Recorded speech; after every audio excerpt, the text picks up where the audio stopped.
Beaucoup d'enfants de Dieu gardent une porte ouverte à l'ennemi, savoir leur intelligence. Ils protègent leur cœur, mais leur intelligence n'étant pas gardée, est exposée aux attaques de l'ennemi.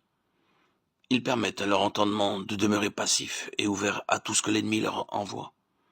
Ils ne savent pas reconnaître les pensées qui leur viennent des mauvais esprits.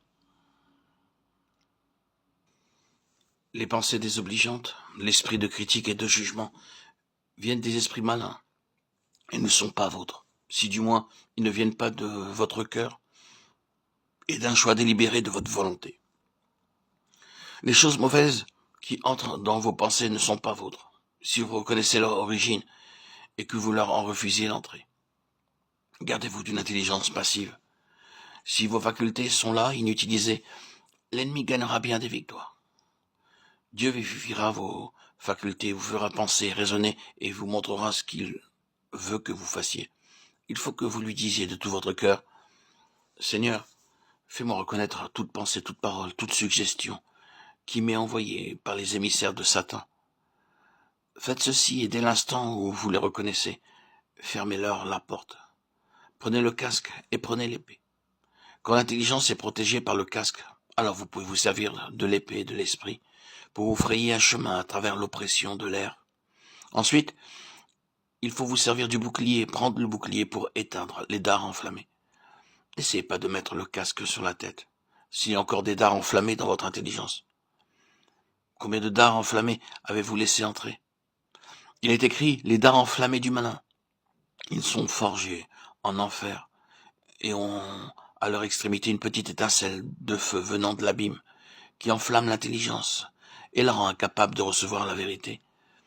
Des dards enflammés, par exemple, contre cet ami avec lequel vous travaillez. C'est peut-être une pensée de jalousie qui colore à vos yeux tout ce qu'il fait.